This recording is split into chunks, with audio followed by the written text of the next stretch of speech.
Exercise 5/3 का कक्षा 12 में चित्र प्रकाशन बुक से फलन के फलन का अवकलन हम बता रहे हैं, जिसमें क्वेश्चन नंबर 12 देख रहे हैं। क्वेश्चन नंबर 12 देखते हैं। लिखा हुआ है यदि y बराबर cos की घात 4 माइनस साइन की घात 4, हमें इसका dy/ds ज्ञात करना, अर्थात इसका हमें x के सापेक्ष अवकलन करना है। तो आपने देखा ये वर्गांतर का सूत्र है। जब वर्गांतर का सूत्र है सबसे पहले इसको सरल कर लेते हैं। तो एक बार cos स्क्वायर प्लस के साइन स्क्वायर x हो जाएगा, दूसरे कोष्टक में हो जाएगा cos स्क्वायर x माइनस के साइन स्क्वायर x। तो sine square plus cos square की वैल्यू होती है 1, इसकी वैल्यू होती है cos 2x। तो यहां पर हमने y का मान cos 2x प्राप्त किया। अब हम x के सापेक्ष अवकलन करते हैं। x के सापेक्ष अवकलन करने पर अवकलन किया तो अवकलन करने का मतलब हुआ d/ds का दोनों पक्षों में गुणा। तो d/dx आपका हो जाएगा cos 2x। अवकलन कराया तो cos का अवकलन होता है माइनस के sin x। तो आपने देखा कि cos का अवकलन क्या होता है, माइनस के sin x।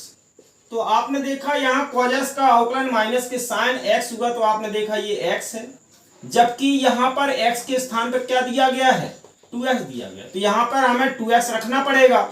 तो इसी को हम फलन के फलन का अवकलन कहते हैं, अर्थात ये निहित फलन है। तो इस निहित फलन का हमें पुनः अवकलन करना पड़ता है। तो ये हमने ये 2x लिया। तो ये आपने देखा कि sin 2x, इससे हमने 2 बाहर निकाला तो d/dx हो जाएगा x। तो हमने देखा कि x का अवकलन कितना होता है 1, तो आपका उत्तर प्राप्त हुआ 2 sin 2x। तो इस तरह से आपने dy/dx प्राप्त कर लिया। इसी तरह से हम अगला प्रश्न देखते हैं। क्वेश्चन नंबर 13, यह आपका इंपॉर्टेंट प्रश्न है, ध्यान से देखें। तो हमने देखा कि y बराबर दिया गया है रूट के अंदर 1 माइनस के cos x बटे 2, और हमें सिद्ध करना है dy/dx बराबर 1/2 रूट के अंदर 1 प्लस के cos x by 2। तो हम देख रहे हैं सबसे पहले इसको हमें सरल करना होगा। तो 1 माइनस cos x लिखा हुआ है, तो cos का फार्मूला होता है 1 minus 2 sine square x by 2 and by. कोष्टक अलग करेंगे तो माइनस का गुणा होगा, -1 प्लस के 2 sine square x by 2 and by 2। 1 से 1 कैंसिल, तो यहां पर 2 sine square x by 2 by 2 हुआ, 2 से 2 कैंसिल। साइन स्क्वायर का वर्गमूल आपका साइन x by 2 हुआ। हमने अवकलन कराया differentiation with respect to x। अवकलन कराया तो dy/dx बराबर साइन का अवकलन cos x होता है। साइन का अवकलन क्या होता है, चाहो तो आप देख सकते हैं कि जब भी अवकलन करते हैं तो d/dx का गुणा कराते हैं दोनों पक्षों में। अब साइन का अवकलन क्या होता है, cos x। तो हमने देखा यहाँ पे साइन का अवकलन cos x है। फिर वही बार बार हम आपको दोहराते हैं कि क्या ये x है, ये x तो नहीं है, ये क्या है, आपका x/2 है। इस यानी ये आपका निहित फलन है। इस निहित फलन का हमें पुनः अवकलन करना होगा। तो 1/2 हमने बाहर निकाला, केवल x बचा, तो x का अवकलन कितना होता है 1। तो हमने देखा कि ये अवकलन आपका dy/dx प्राप्त हो गया। लेकिन अभी आपका सिद्ध तो नहीं हुआ। सिद्ध में तो वो कह रहा है कि रूट में होना चाहिए। तो रूट कब होता है, जैसे 2 लिखा है, 2 को अगर हमें रूट में लिखना है तो 2 का वर्ग करके रूट लिख लेते हैं। इसी तरह से cos को हमें रूट में लिखना है तो वर्गमूल लिख लीजिए। तो यहां पर हमने cos स्क्वायर किया। अब आपने देखा कि सिद्ध में बाई 2 करवा रहा है, अब यहाँ पर बटे 2 नहीं है। तो अब अगर हम अपनी तरफ से भाग 2 का करते हैं तो हमें 2 का भाग भी देना पड़ेगा। तो इसी तरह से हम देखते हैं dy/dx बराबर 1/2।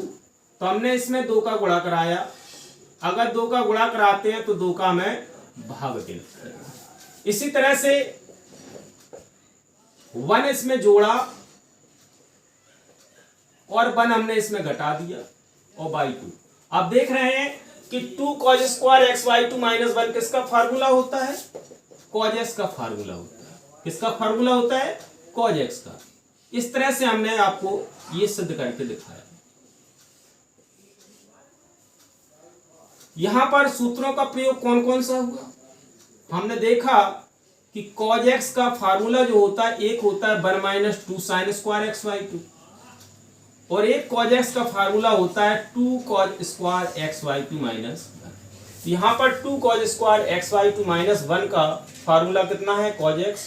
और यहाँ पे हमने cos x के स्थान में क्या रखा था? 1 minus 2 sine square x by 2, जिससे हमारा 1 से 1 कैंसिल हुआ।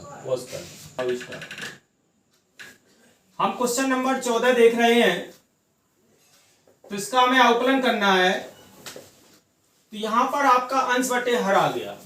तो आपको मालूम है, सूत्र हमने आपको इसके पहले लिखवा भी दिए थे।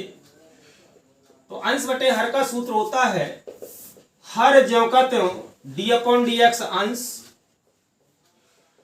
माइनस अंश ज्यों का त्यों डी अपॉन डी एक्स हर बटे हर का स्क्वायर। तो आपने देखा ये अंश बटे हर है, तो हमें इसी का फार्मूला का प्रयोग करना है। तो अवकलन कराया तो डी अपॉन डी एक्स का दोनों पक्षों में गुणा कराया। तो हमने देखा ये अंश बटे हर का फार्मूला बन गया। तो क्या फार्मूला है? हर ज्यों का त्यों अंश का अवकलन गुणांक, फिर माइनस अब अंश ज्यों का त्यों हर का अवकल गुणांक बटे हर का स्क्वायर। 1 प्लस के cos x, साइन का अवकलन क्या होता है आपका? cos x होता है, माइनस के साइन x। 1 का अवकलन क्या होता है? शून्य, और cos का अवकलन क्या होता है बेटा? माइनस के साइन x। इस तरह से हमने देखा हर में क्या लिखा हुआ? 1 प्लस cos का होल स्क्वायर। अब इसको हम कैलकुलेशन कर लेते हैं। तो कोष्टक को हटाएंगे तो cos का गुणा होगा cos x, cos का cos में गुणा हुआ आपका cos स्क्वायर x हो गया, माइनस साइन है, आपस में गुणा कराएंगे तो ये आपका साइन स्क्वायर x हो जाएगा बटे 1 प्लस के cos x का होल स्क्वायर। देखते हैं कि sine square plus cos square की वैल्यू क्या होती है? 1 होती है। तो 1 प्लस के cos x का होल वर्ग, ये आपकी एक घात है, यहाँ पे 2 घात है, इससे ये कैंसिल हो जाएगा। तो 1 अपॉन 1 प्लस के cos x हो गया। यही आपको सिद्ध करना था।